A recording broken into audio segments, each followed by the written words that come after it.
Okay, so now we got her all burned up, and we got to clean off the paint that I used in order to get my laser engraving to stick.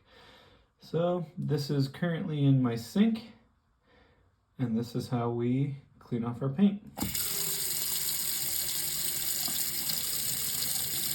Run a bit of water, which will help loosen it up.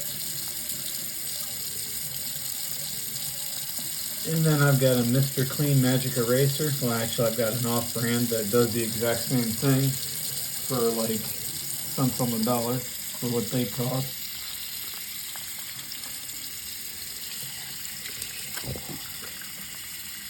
Fill this up with water.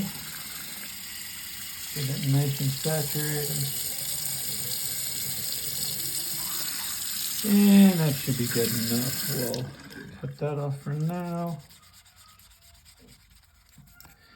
And my cat's deciding to lose her mind again, so if she's picking it up, I apologize.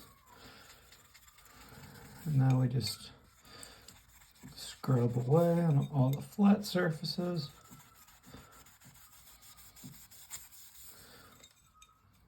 That. Get the edges and make sure anything on the bottom is off.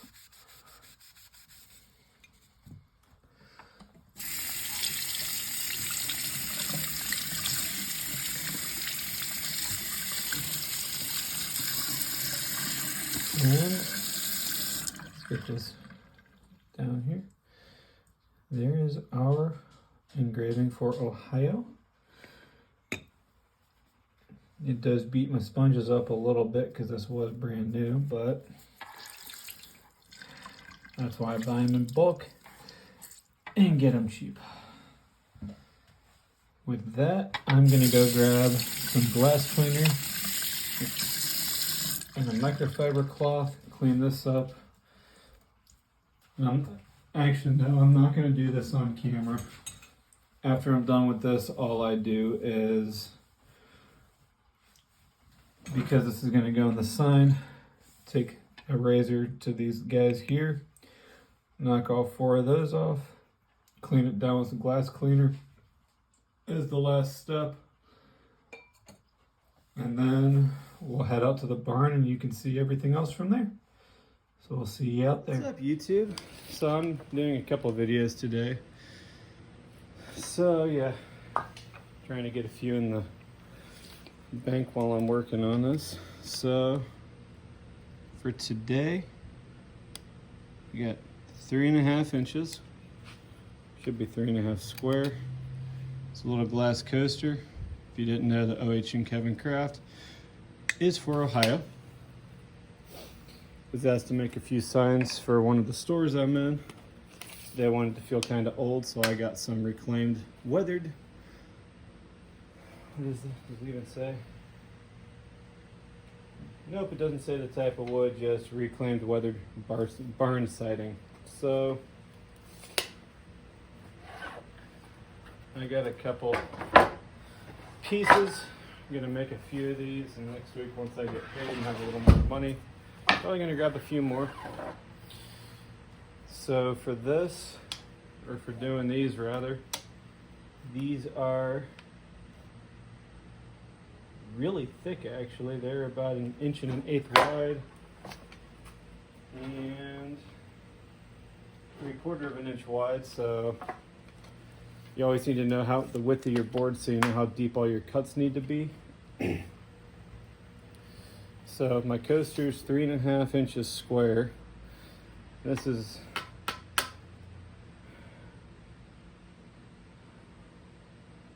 so that would mean I need,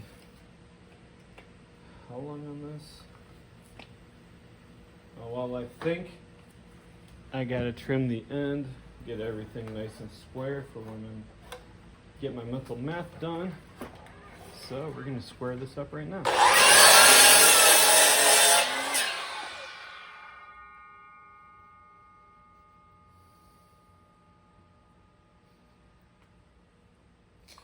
This is why you always square your wood up. See how rough that side is? And that's after I cut it. Smooth. Smells like oak almost. So I'm thinking it actually is an old oak barn. They really knew how to make stuff back in the day. Alright.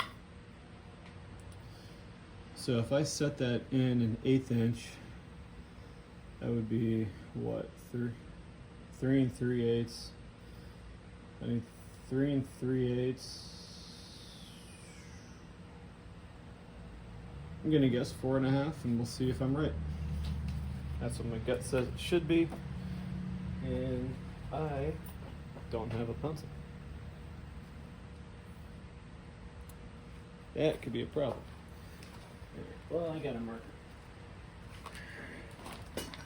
So we're gonna start this off at 4.5 inches,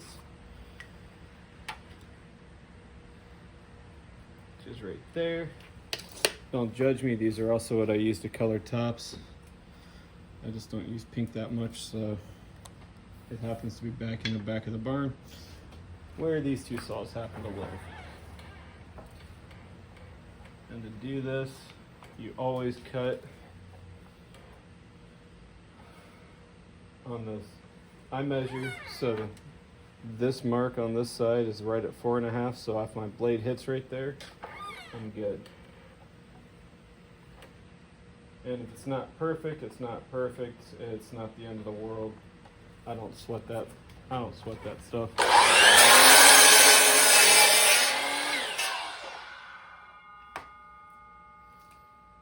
Alright. And there is my piece of wood.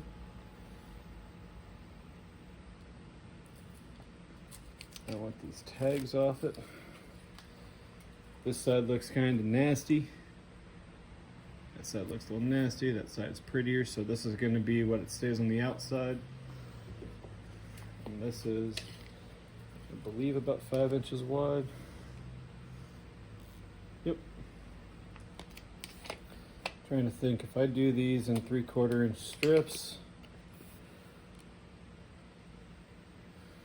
it's 4 3/4. If I do them in inch wide strips, that should work. So I'm going to shut this off, move over, and we're going to hit the table saw next. And we're going to rip this to 1 inch strips. And now we're at the table saw. So I need 4 1 inch strips. So we're going to put my fence at 1 inch. Yes, I know some people tell you got to measure from the blade. I actually, every couple months, recalibrate my saw to make sure my fence is accurate. And it's not let me down yet, so I continue to use this trick. So with that said, that side sits flusher, or more flusher. And yeah, here we go.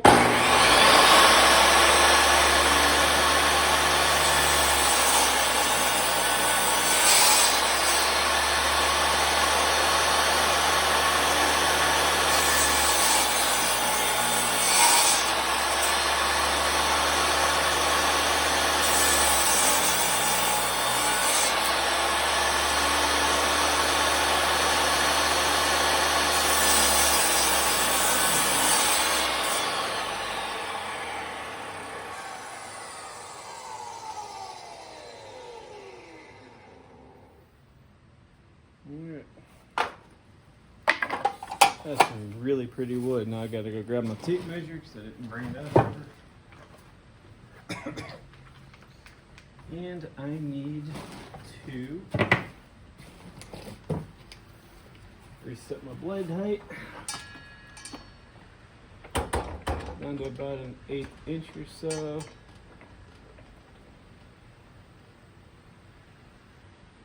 Make sure we're gonna leave it.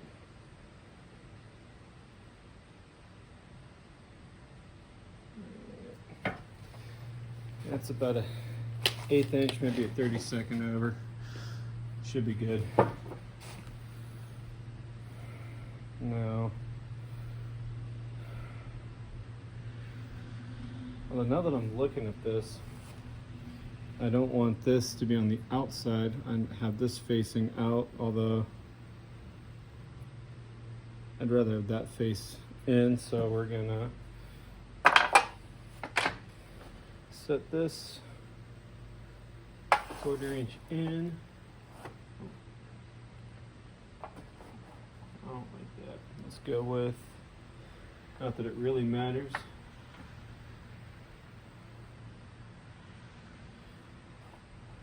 Let's go about halfway. So that's, what did I say? 1 1/16 from there. So we can go with 5/8. No. Let's go with a 1/2 inch. That looks 7/16, close enough.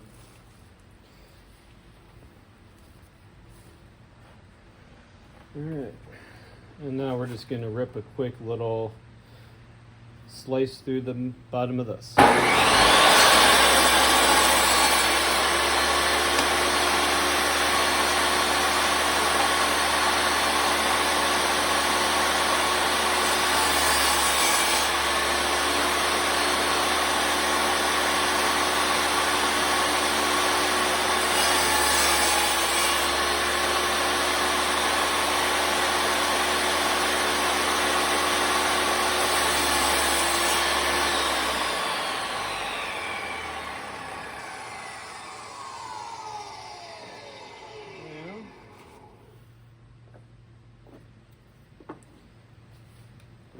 The joys of thinking of things on the fly. I might have to trim a couple of these. Well, there's no might about it. I'm going to trim a couple of these up. So we'll get right back to the other saw. First, that's what I was, one thing I was afraid of, it's not quite thick enough. So we went with that side, that side, that side, that side. That way I'm cutting off the same edge on all of them. We're going to take another 1/16 of an inch off. And I moved that the right way, so we're going to open this up a hair more.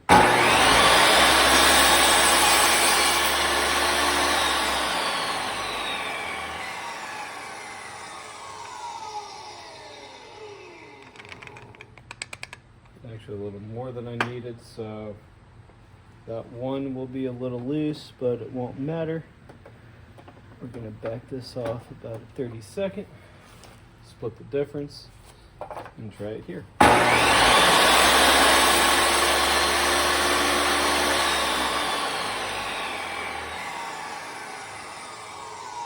Much tighter.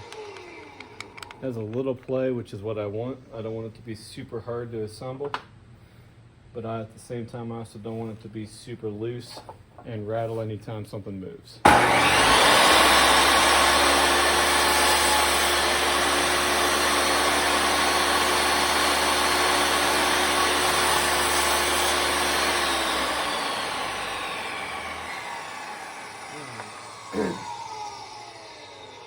Now we're going to do this, going to do that. Just want to see. All right.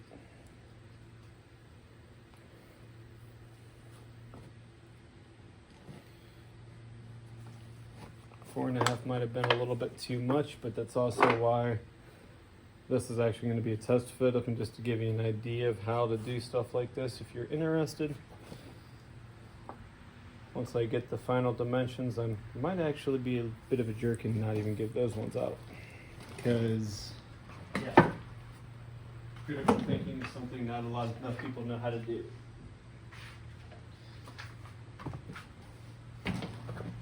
A little bit of humor, but at the same time, I also am actually being kind of somewhat legitimate. Because once I have these cut, I'm just going to, once I get this one set up how I want it, Video is probably going to be over, but I'm going to have a picture of all the signs I'm making up after that. And I'm going to cut this off camera real quick because it's right next door. And we're cutting.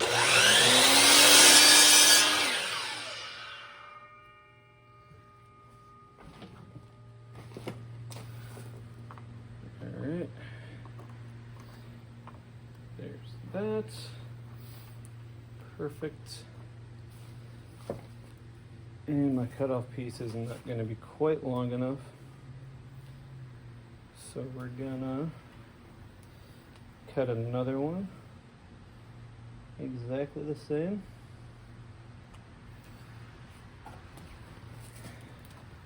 And then we're gonna head over to the workbench and put it together.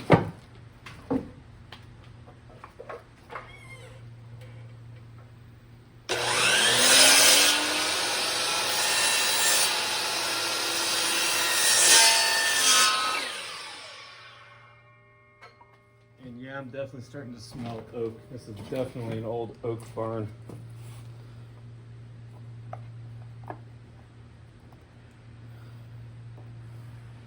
Alright.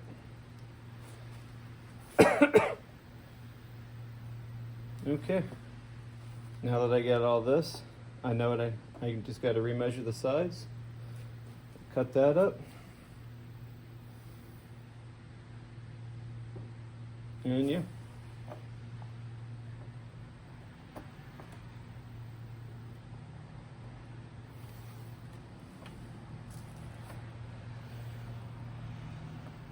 Alright.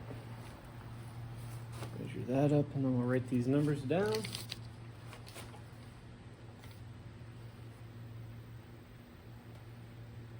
Okay. It actually should have been 5 inches for this setup. So, yeah. This way we can, once it's all put together, it'll look something like that, except the sides will be flush just like the top. Everything will be nice and even. And yeah. And what I'll also do is, I think I set them down over there. I'm going to save one of these and use as a setup block for my blade height. And yeah, that means I just need these two. And I can rip this whole board down now. So I'm going to get to work doing that. Let's get everything stacked up. And I'll see you over there when we are ready to do the final assembly. Okay, I just finished cutting up all my pieces. Just to give you an idea how much I'm talking about. Those are the shorts.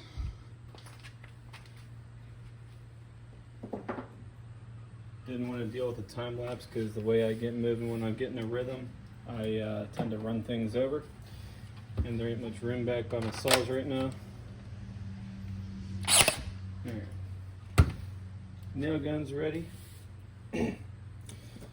So what we're gonna do now is just glue and nail these up. The wood glue will actually do the work of holding them together, and the nails I'm gonna pop are just little pin nails. They don't have much holding power, but what they do have is the ability to hold tension while glue sets up, which is why I love them for these. And I totally glued this up wrong, but that will help seal up the ends. And then I'll just take a little sander. I'll give that a little sand later on. Actually, after I hit stop, I'm probably gonna grab a paper towel because I don't have any back by the bench right now. Actually, no, I'm gonna go do that right now. And I'm back with my paper towels. I'm just gonna wipe that off real quick, and that little bit of layer, or the little bit that's left in there, like I said, will help seal that against moisture. And we just take that, pop those together like that. I'll set this down. And hopefully this doesn't blow out. And one more. Not long enough. Going to grab some different nails. Let's see if this one's long enough.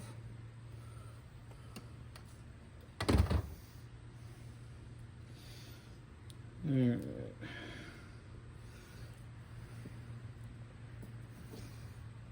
I apologize for the bad lighting back here, but here we go. Brad Nailer for the win.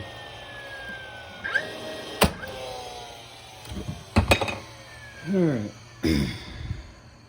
That.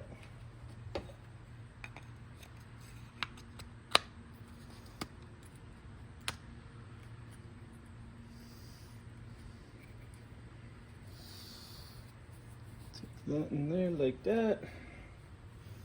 A little more wood glue on here because this is soaking it up, which is a very good thing. This wood is really dry. Alright, there's that. As long as I don't hit this glass, we should be safe, and I'm just going to do one nail. Because this isn't going to be structural or anything, it's just there to hold them together while the glue sets. And then this guy gets a little bit there, a little bit there. Smear that on. Smear that on. When you are gluing end grain, you do want to give it a minute for it to soak in. When I went to grab my paper towel, that's actually another reason why I'm going to grab it now, because that gave it about the minute or so just to soak in. Some people will say you can push it in with your thumb. You can, but I don't see the point. It doesn't save you really any time from my experience. So, and you can even see how it's already absorbed most of it in there. So we're gonna throw a tick more on. Smear that on, smear that on.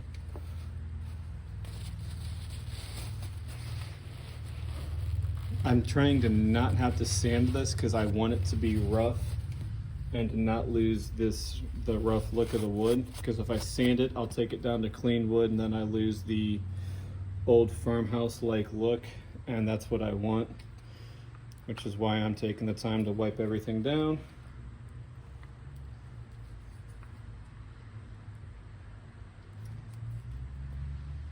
And that's not in there deep enough. I'm going to cut these ones a little deeper. So I'm going to go do that off camera, and I will be right back. Okay, so I just finished dry fitting this up to make sure it would work off camera. And it's good. I just got to tap it together. It's a little tight, which is exactly what I want. So we'll let that set up a little bit. Not that it needs much time since it is already fairly well set in there. And we just take this,